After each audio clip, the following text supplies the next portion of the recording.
સુધી અમે આ રાક્ષસની કેદમાં હતા અને હવે જ્યારે સમાજમાં જઈશું તો આ સમાજ અમારો સ્વીકાર નહીં કરે, અમારી ઉપર આંગળીઓ ઉઠશે, અમારા ઉપર જેમ તેમ આ શબ્દોનો પ્રહાર થશે અને અપમાનિત થઈ પલ પલ મરવું પડે એના કરતા આજ્ઞા આપી દો કે હમણાં જલમાં કૂદીને અમે પોતાના દેહને સમાપ્ત કરી દઈએ. પ્રભુ કે તમારી રક્ષા મેં કરીશ, તમે મરવાની વાત કેમ કરો છો? તમને પણ આ સન્માન મળશે. ત્યારે કન્યાઓ કે પ્રભુ આપ સમાજને જાણતા નથી, આ સમાજ અમારો સ્વીકાર નહીં કરે, પલ પલ અમારે મરવું પડશે, પલ પલ અપમાનિત થવું પડશે, આજ્ઞા આપો કે હમણાં જલમાં કૂદી જઈએ. પ્રભુએ વિચાર કર્યો કે જેની રક્ષા મેં કરી અને એ મરવાની વાત કરે છે. પ્રભુ કહે છે કે હું તમને ખાતરી આપું છું કે તમને પણ આ સમાજમાં એ જ સન્માન મળશે કે જે સન્માન બીજી સ્ત્રીઓને મળે છે. તમે પણ એટલા જ ગૌરવ રીતે જીશો જેમ બીજી સ્ત્રી જીએ છે. એ કહે પ્રભુ કેવી રીતે? ત્યારે પ્રભુ કહે તમને যদি એમ લાગે છે કે આ સમાજ તમારો સ્વીકાર નહીં કરે તો ચિંતા ન કરો, જેને કોઈ અપનાવવા તૈયાર ન થાય ને એને પણ હું અપનાવું છું. ચિંતા ન કરો. તમને એવું લાગે છે કે તમારો સ્વીકાર કોઈ નહીં કરે, તમારો હાથ હવે કોઈ નહીં પકડે, તો ચિંતા ન કરો. તમારા બધાની સાથે હું લગ્ન કરું છું અને દરેકની સાથે હું મારું નામ જોડીશ અને પછી હું જોઉં છું કે જેવું સન્માન બીજી સ્ત્રીઓને મળે એવો સન્માન સમાજ તમને કેમ ના આપે. અને એ સ્ત્રીઓના સન્માનને આપવા માટે થઈને ભગવાને આ 16,000 કન્યાઓ સાથે એક મુહૂર્તમાં એક મંડપમાં લગ્ન કર્યા અને કહે છે કે આ 16,000 કન્યાઓ કોણ છે? આપણા શરીરમાં રહેલી મુખ્ય 16,000 નાડીઓ, એ જ આ 16,000 કન્યાઓ છે કે જેની સાથે ભગવાન વર્ણ કરે છે. કારણ કે ભાગવતનું શ્રવણ કરીને આપણા શરીરમાં રહેલી મુખ્ય 16,000 નાડીઓ જ્યારે પ્રભુને પતિ માને ત્યારે સાચા અર્થમાં ભાગવત શ્રવણ કર્યું કહેવાય. અને જ્યારે ભગવાન બરાત લઈને નીકળ્યા અને 16,000 કન્યાઓ જ્યાં તૈયાર થાય છે ત્યાં આપણે આપણા નાડીઓને કહી દઈએ, આપણી આત્માને કહીએ કે એવા શૃંગાર સજી લો કે જ્યારે પ્રભુ પધારે તો પ્રભુને પણ આનંદ થાય. અને 16,000 કન્યાઓ પોતાની સખીઓને કહી રહી છે, आओ मेरी सखियों मुझे मेहंदी लगा दो, आओ मेरी सखियों मुझे मेहंदी लगा दो, मेहंदी लगा दो मुझे ऐसा सजा दो, मेहंदी लगा दो मुझे ऐसा सजा दो, मुझे श्याम सुंदर की दुल्हन बना दो, मुझे श्याम सुंदर की दुल्हन बना दो, आओ मेरी सखियों मुझे मेहंदी लगा दो. જેના જેના લગ્ન આજે પ્રભુ સાથે થવાના છે लगा दो मुझे ऐसा सजा दो, मेहंदी लगा दो मुझे ऐसा सजा दो, मुझे श्याम सुंदर की दुल्हन बना दो, मुझे श्याम सुंदर की दुल्हन जय हो. લગ્ન થાય પહેલા લગ્નની વાત ચાલે, સગાઈ થાય ક્યાં સગાઈ થઈ, ક્યાં લગ્નની વાત ચાલે.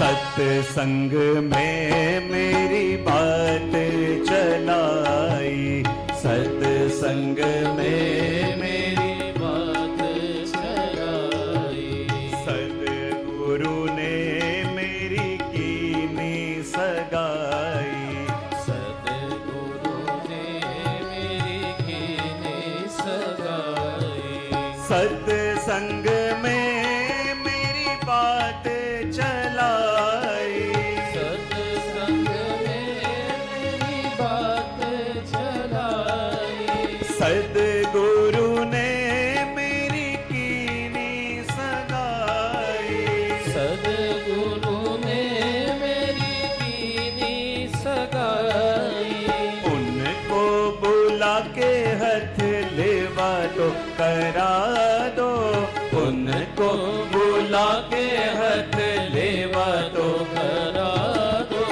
मुझे श्याम सुंदर की दुल्हन बना दो। मुझे श्याम सुंदर की दुल्हन जय हो। बना दो।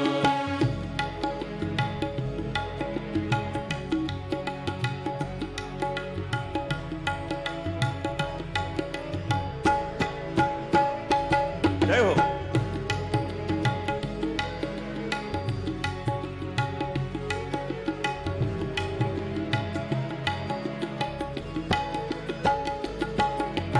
ऐसी पहनूं चूड़ी जो कब हो न टूटे। ऐसी पहनो चूड़ी जो कब हो न टूटे। ऐसो बन्हे दूल्हा जो कब हो न रूठे। ऐसो बन दुल्हा जो कब हो न रूठे। ऐसो बन्हे दूल्हा जो कब हो न रूठे। ऐसो बन दुल्हा जो कब हो न टूटे। अटल सुहाग की ये बिंदिया लगा दो। अटल सुहाग की ये बिंदिया लगा दो। मुझे श्याम सुंदर की दुल्हन बना दो। मुझे श्याम सुंदर की दुल्हन बना दो। आओ मेरी सखियों मुझे मेहंदी लगा दो। आओ मेरी सखियों मुझे मेहंदी लगा दो। मेहंदी लगा दो मुझे ऐसा सजा दो। मेहंदी लगा दो मुझे ऐसा सजा दो। मुझे श्याम सुंदर की दुल्हन बना दो। मुझे श्याम सुंदर की दुल्हन बना जय हो।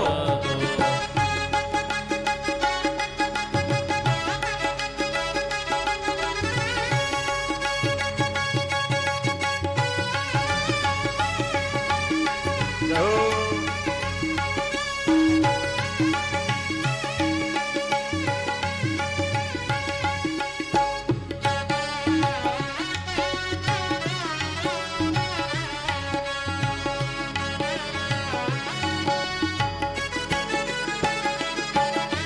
ऐसी ओढ़ू चुनरी जो रंग न छूटे। ऐसी ओढ़ू चुनरी जो रंग न छूटे। प्रीत का धागा कब हो न टूटे। प्रीत का धागा कब हो न टूटे। प्रीत का धागा कब हो न टूटे। प्रीत का धागा कब हो न टूटे। आज मेरी मोतियों से मांग सजा दो। आज मेरी मोतियों से मांग सजा दो। मुझे श्याम सुंदर की दुल्हन बना दो। मुझे श्याम सुंदर जय हो। दुल्हन बना दो।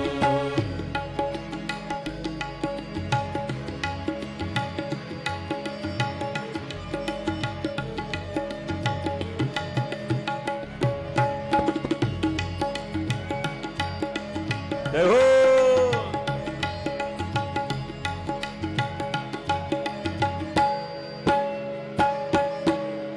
भक्ति का सुरमा मैं आंखों में लगाऊंगी। भक्ति का सुरमा मैं आंखों में लगाऊंगी।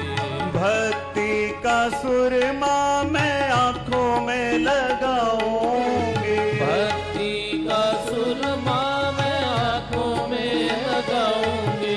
दुनिया से नाता तोड़ उनकी हो जाऊंगी। दुनिया से नाता तोड़ उनकी हो जाऊंगी। मेरे शाम की हो जाऊंगी। मेरे श्याम की हो जाऊंगी। मेरे मोहन की हो जाऊंगी। ओ मेरे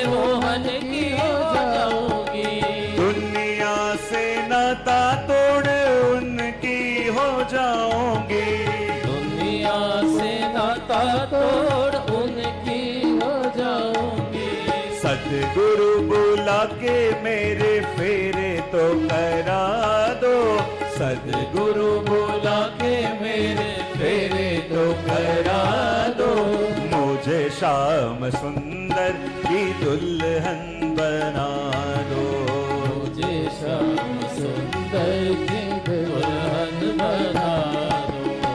घुंघरू में बांध के शाम को रिझाऊंगी, घुंघरू में बांध के शाम को रिझाऊंगी, घुंघरू में बांध के शाम को रिझाऊंगी, घुंघरू में बांध के शाम को रिझाऊंगी, मन का एक तारा लेके शाम शाम गाऊंगी, मन का एक तारा लेके शाम शाम गाऊंगी, हाँ मोहन मोहन गाऊंगी, हाँ मोहन मोहन गाऊंगी, हाँ गिरधर गिरधर गाऊंगी, हाँ गिरधर गिरधर गाऊंगी,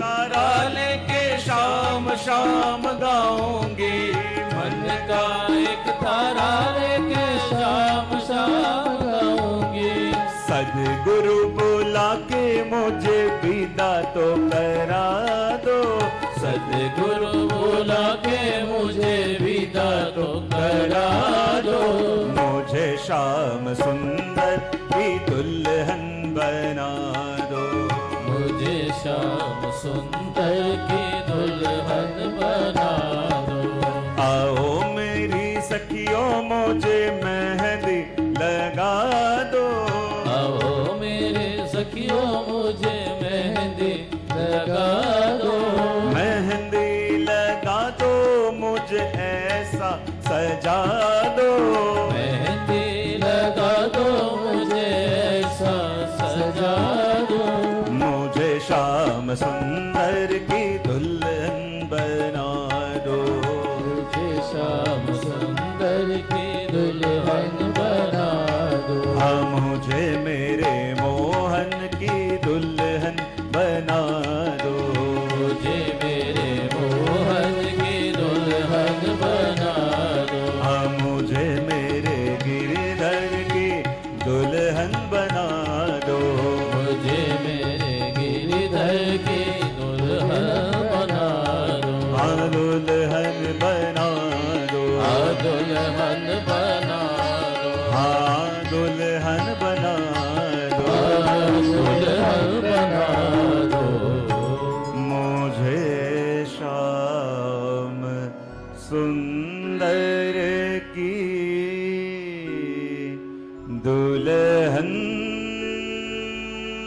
बना दो, मुझे श्याम सुंदर की दुल्हन बना दो, બોલીએ દ્વારિકા। देश की બધા શીઘ્રતા સાથે આ પોતાનું સ્થાન ગ્રહણ કરી લો। આપણી પાસે સમય ઘણો ઓછો છે, લગભગ 11ની આસપાસ વિરામનો સમય નિર્ધારિત થયો હતો, માટે હવે 10-15 મિનિટની અંદર જ આગળનો ક્રમ આપણે બધો સંક્ષિપ્તમાં શ્રવણ કરીશું, માટે શીઘ્રતાથી સ્થાન ગ્રહણ કરી લેશો તો આપણે એ સમયનો ઉપયોગ કરી શકીશું। ભગવાનના પુત્ર થયા પ્રદ્યુમ્નલાલજી અને એમના પુત્ર થયા અનિરુદ્ધલાલજી અને એમના લગ્ન થયા બાણાસુરની કન્યા ઉષા સાથે। એ પ્રસંગ પણ કયો, આગળ નૃગરાજાનો પ્રસંગ પણ કયો કે જેને બ્રાહ્મણનો શ્રાપ મળ્યો હતો પણ પ્રભુની કૃપાથી એમનો ઉદ્ધાર થયો। આગળ દાઉજી આવીને પ્રભુને કહ્યું, અરે કનૈયા તને ભજની યાદ નથી આવતી? મને તો બહુ યાદ આવે છે। ભગવાન કહે, દાદા આપણે જરૂર જઈશું, મારે થોડો સમય લાગશે પણ આપ ભજમાં પધારો। અને કહેવાય છે કે જ્યારે દાઉજી પધાર્યા ભજમાં અને ત્યારે દાઉજીએ પણ રાસ કર્યો છે। અને એ રાસ કોની સાથે કર્યો કે જ્યારે દાઉજી શેષ અવતાર ભજમાં પ્રગટ્યા અને એમની સાથે જેનો સંબંધ છે એવી નાગ કન્યાઓ પણ પ્રગટી હતી ગોપી રૂપે, એમની સાથે રાસ કર્યો। અને રાસ કરતા કરતા દાઉજીએ યમુનાજીને પણ બોલાવ્યા। યમુનાજી ન આવ્યા ત્યારે દાઉજીની અંદર શ્યામ સુંદરનો આવેશ આવ્યો અને ગૌર દાઉજી શ્યામ વર્ણના થયા। અને જુઓ, આપણા પુષ્ટિ માર્ગમાં જ્યાં જ્યાં પણ દાઉજીના સ્વરૂપ બિરાજે છે ને, દાઉજી છે ગૌર, પણ આપણે ત્યાં સ્વરૂપ કયું સેવ્ય છે? જે શ્યામ વર્ણના છે. પ્રભુનો આવેશ જ્યારે આવતો ત્યારે ગૌર દાઉજી પણ શ્યામ વર્ણના થઈ જતા. અને આગળ વર્ણન કરતા કહે છે કે પ્રભુએ પૌંડ્રકનો પણ ઉદ્ધાર કર્યો. એના પછી ભગવાનના ગૃહસ્થાશ્રમનું વર્ણન આવ્યું અને સુદામાજીનું પણ વર્ણન આવ્યું કે આ સુદામાજી કોણ છે? સુદામાજી એટલે જીવ. સુદામાજી કોણ છે? જીવ. અને જીવ દુઃખી એટલા માટે છે કારણ કે એના શાશ્વત મિત્ર એવા દ્વારિકાધીશથી દૂર છે.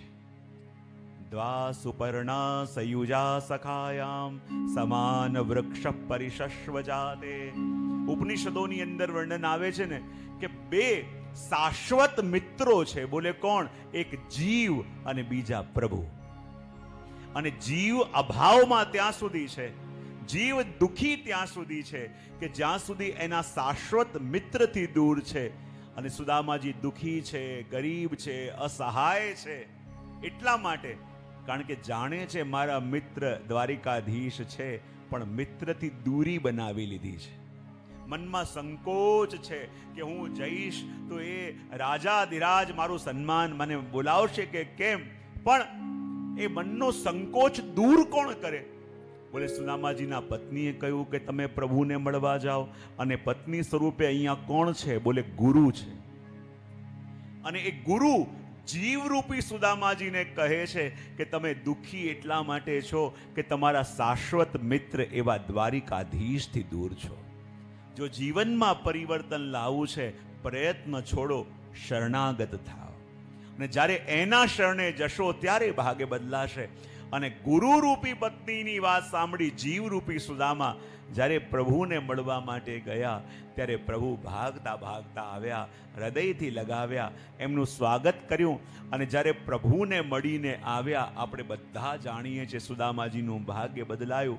કારણ કે જીવ માટે તો દ્વારિકાધીશ પ્રભુ વ્યાકુલ છે, પણ આપણે એની સન્મુખ જતા નથી. માટે જીવનમાં બધા અભાવો છે, જીવનમાં ચિંતાઓ છે, જીવનમાં ઉદ્વેગ છે. પણ જ્યારે એ દ્વારિકાધીશનું શરણ આપણે લઈએ ત્યારે જીવનની અંદર પરિવર્તન આવે છે. એ વાત આગળ કરી. આગળ એકાદશ સ્કંદ મુક્તિ લીલા અને એની અંદર વર્ણન આવે છે કે જ્યારે દેવતાઓ આવીને હવે સ્તુતિ કરવા લાગ્યા કે પ્રભુ હવે આપ ક્યારે સ્વધામ પધારો છો?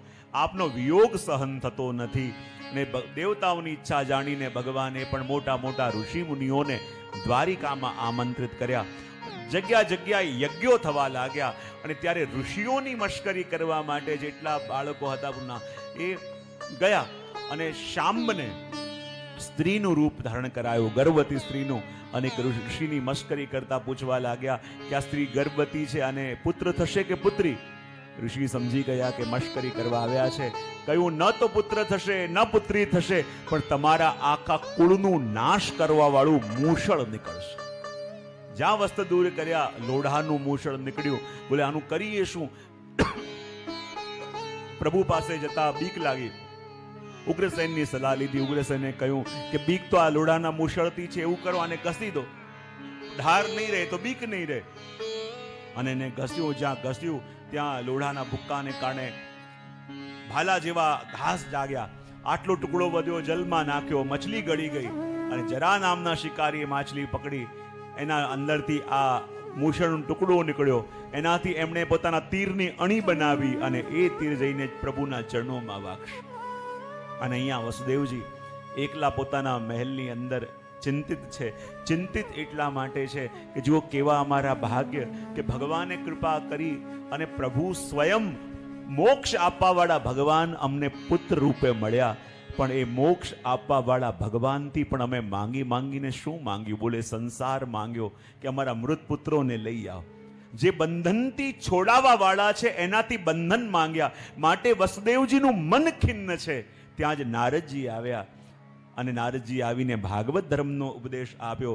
નવ યોગેશ્વરોનું આખ્યાન સંભળાયું કે કેવી રીતે એ સમજાવે કે જો રાજન, જો આ જીવનમાં યદિ આનંદથી રહેવું છે તો આનંદથી રહેવાનો ઉપાય એક જ છે. બોલે શું?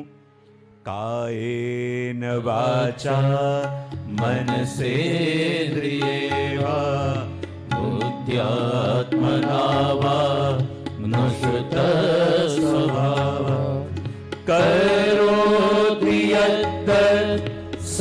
મંગલમ પરસ્મૈ નારાયણાય તિ સમર્પયેત નારાયણાય તિ સમર્પયેત. આ જીવનમાં આનંદથી જીવવાનો ઉપાય જ એક છે. જો રાજન જીવનમાં યાદ રાખો, આપણા હાથે પ્રભુ કંઈ પણ ઉત્તમ કરાવે. જ્યારે આપણા મન, વાણી, વચન, કર્મ દ્વારા કંઈ પણ ઉત્તમ થાય, એનો યશ ક્યારે પણ પોતાની પાસે ન રાખી એનો યશ ઠાકોરજીના ચરણોમાં અર્પણ કરી દેવાનો. એમ વિચાર કરવાનો કે જે પણ થયું એ થવાનું જ હતું. આ તો પ્રભુની કૃપા કે પ્રભુએ આપણને પસંદ કર્યા.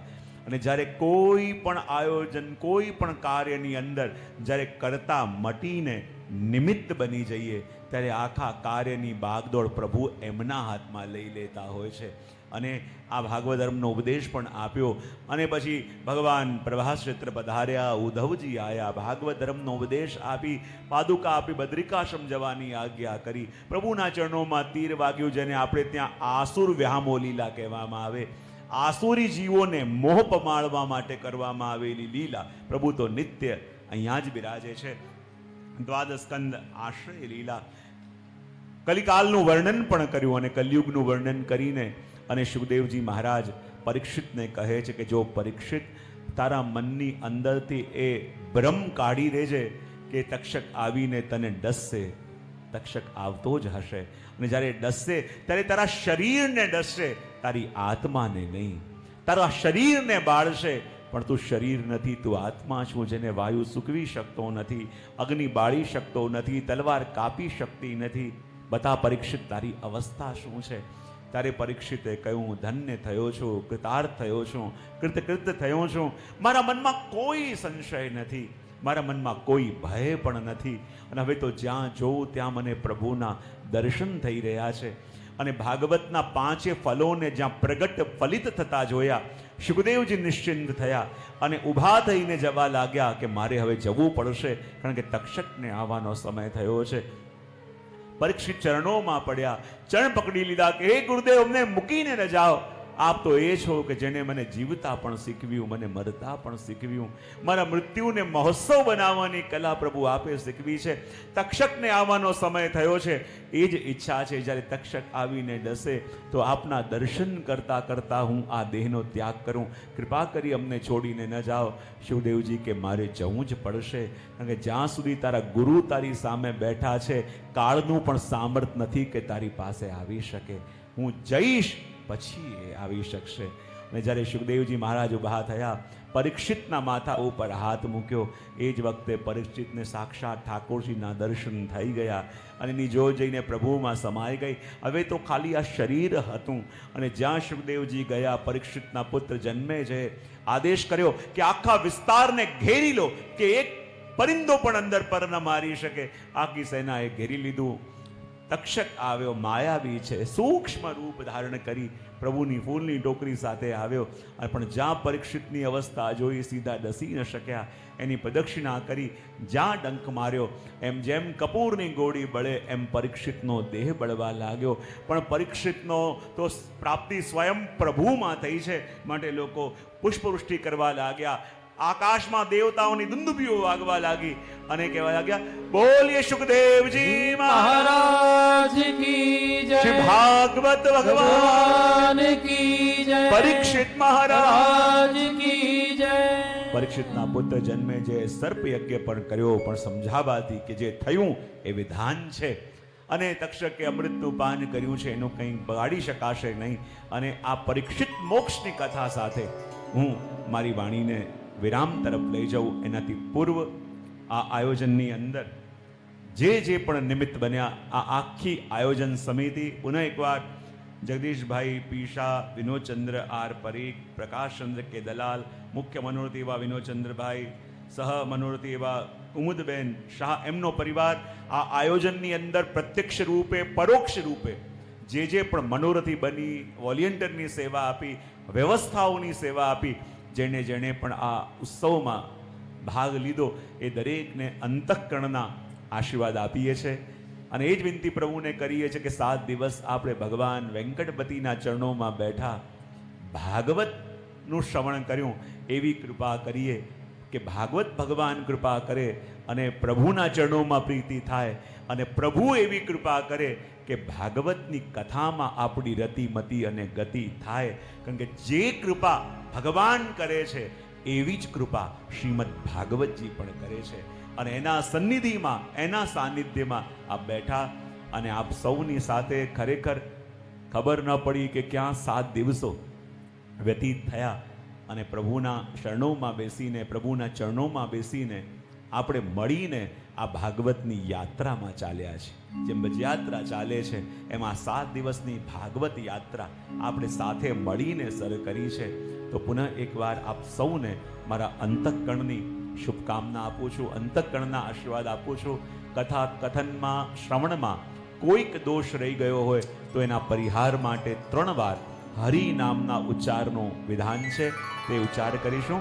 હરયે નમઃ, હરયે નમઃ, હરયે નમઃ, હરયે નમઃ, હરયે નમઃ, હરયે નમઃ.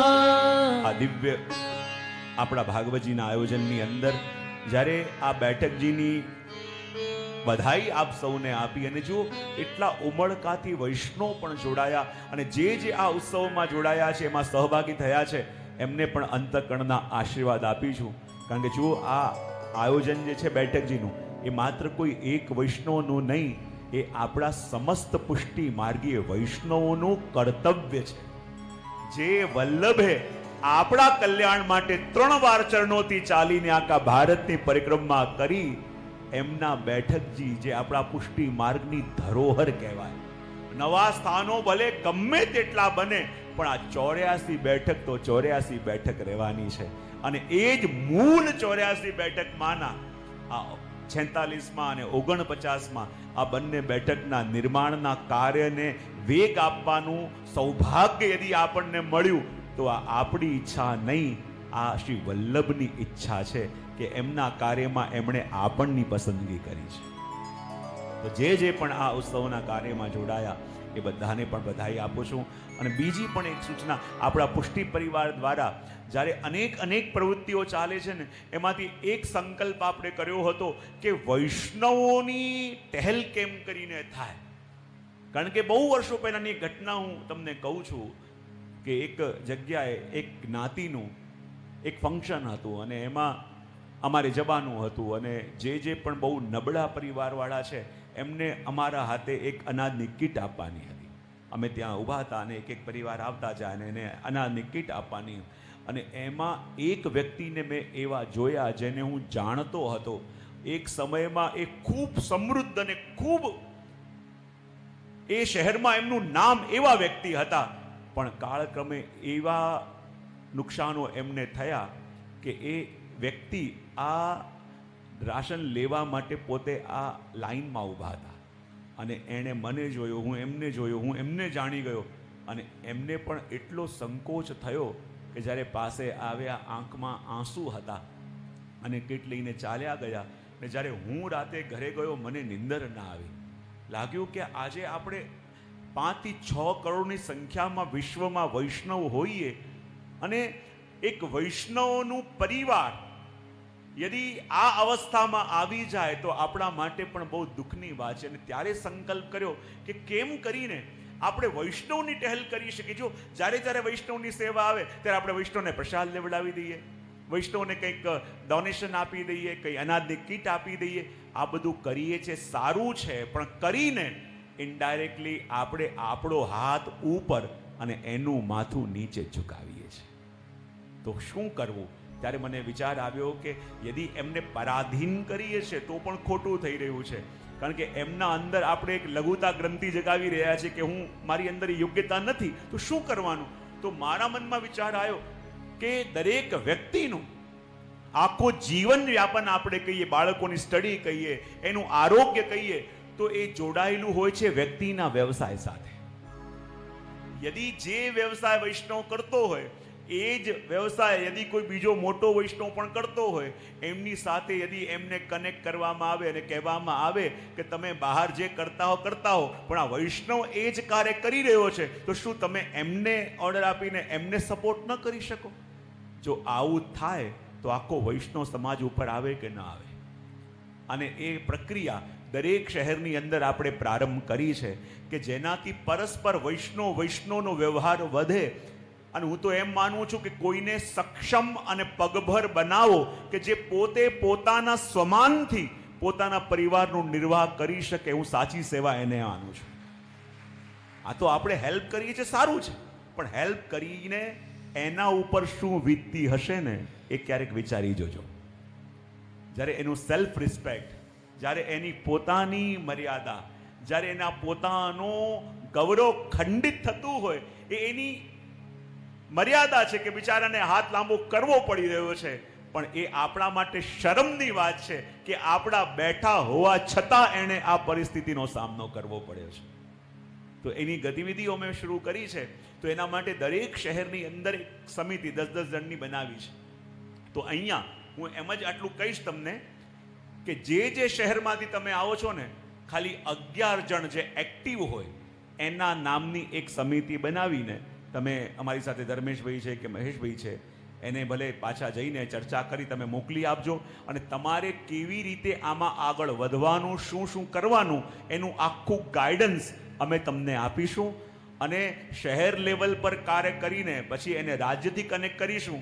અને પછી એ આખા જે કાર્ય કરતો હોય એ જ કાર્ય દક્ષિણમાં કોઈ કરી રહ્યું છે એની સાથે એને કેવી રીતે જોડવો, એ આખી ગતિવિધિની યોજના કરવામાં આવી છે કે જેનાથી આખો વૈષ્ણવ સમાજ ઉપર આવે અને ગૌરવપૂર્ણ, સન્માનપૂર્ણ રહી શકે ને. એ આપણા અર્થમાં, સાચા અર્થમાં વૈષ્ણવની સેવા કહેવાય. તો જે શહેરમાંથી કે જે ગામમાંથી તમે આવ્યા છો અને તમારી ઈચ્છા હોય કે એ ગામની અંદર પણ તમે આ રીતે વૈષ્ણવની સેવા કરવા માંગો છો, તો ખાલી સંપર્ક કરજો અને 10-11 જણની કમિટી બનાવીને નામ મોકલજો. તો તમને આખી એક સ્ટેપ બાય સ્ટેપ અમે યોજના આપીશું કે તમારે આ રીતે કરવાનું છે. ફર્સ્ટ સ્ટેપ આ, સેકન્ડ સ્ટેપ આ, અને તમે 2-3 મહિનાની અંદર જોશો કે કેવી રીતે વૈષ્ણવને જોડાઈને બધા ધીમે ધીમે પરસ્પર ઉપર આવી રહ્યા છે એનો અનુભવ કરશો. તો પુનઃ એકવાર, જો બહાર આવીને આવા આયોજન કરવા સહેલા નથી હોતા, અનેક ચેલેન્જીસ આવે, અનેક પ્રતિરોધો હોય, પણ એ બધાની વચ્ચે